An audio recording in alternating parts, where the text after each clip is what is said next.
I'm Frida O'Connell. I'm the Marketing and Promotions Officer in the Tourism section in the Irish National Stud. We're here now in the Japanese Gardens, which is on the grounds of the National Stud.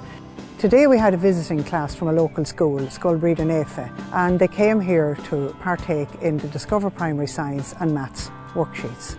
We start in the Sun Chariot yard. A Sun Chariot was a very famous stallion here many years ago, and all our yards are called after a famous stallion who was here at Tully over the last 100 years.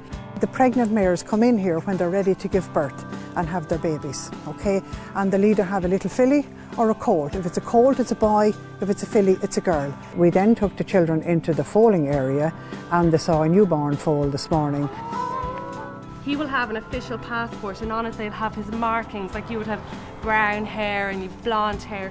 He will have his grey with a blaze, and then he's two little white socks. You see his hind feet? If he had white up to his knees, they'd be called stockings. Like you would have stockings come up to your knees, or else you have socks. So we're going to say goodbye, let Mum have a little rest. He's going to have little feet.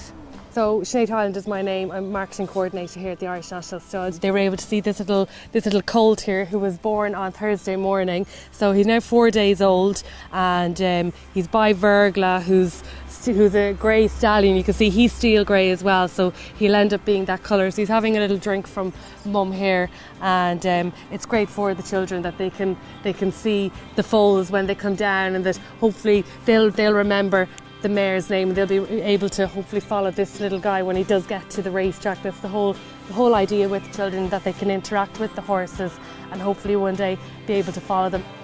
Next October he'll be in Goss at the sales, and then the following year, when he's a 2-year-old, he'll be on the racetrack, and hopefully he could be the next superstar. Who knows? The foals are born after about 28 to 48 hours. They're taken to the outer yard called the Kildare yard, and around the Kildare yard they're what we call the nursery paddocks.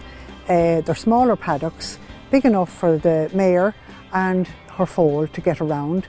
Then as the little foals get bigger, maybe after a month or 2 months, they're moved to the outer yard, which would be maybe Blandford yard and Black Cherry, and they can walk further then. So therefore when they're taking them in the evening, they can walk further. The paddocks are bigger and they've more room for exercise, etc. Half of them were yearlies, and then there's one who was only 7 weeks, and they were saying that they had to get new shoes every 6 to 8 weeks. While we were up at the mares and foals, we went to the paddock where the geldings are. Now the geldings are here in retirement, and one of them is a very famous animal, and his name is Vintage Crop. And he was the first horse ever to travel to the southern hemisphere, to Australia, to run.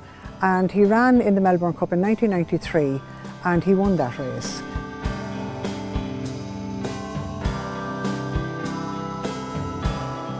Take a look out in the paddock.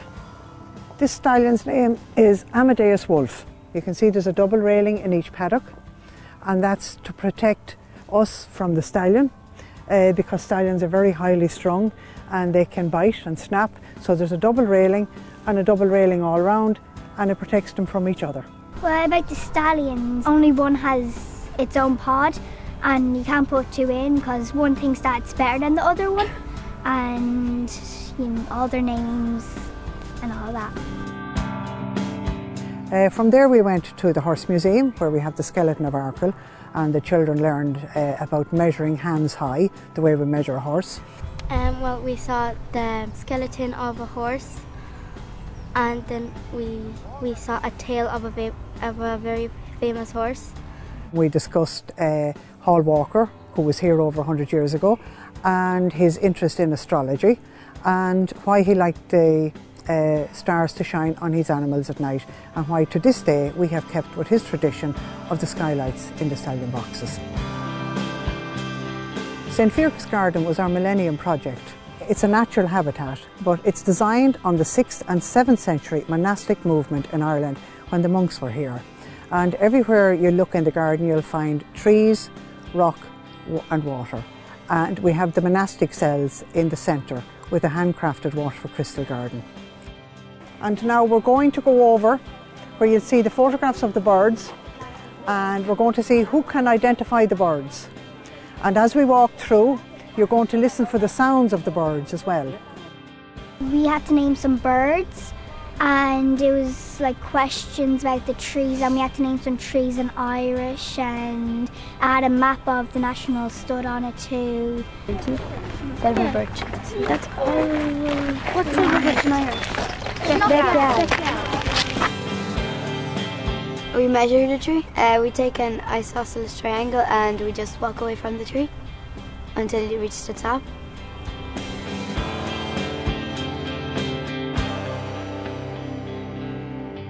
There's like all the rivers and everything around it, and tons of daffodils and all the flowers. So would you recommend coming here for a visit? Yeah. If you're interested in bringing a school here, you can book online or you can ring 045 521617 or email reservations@instourism.net.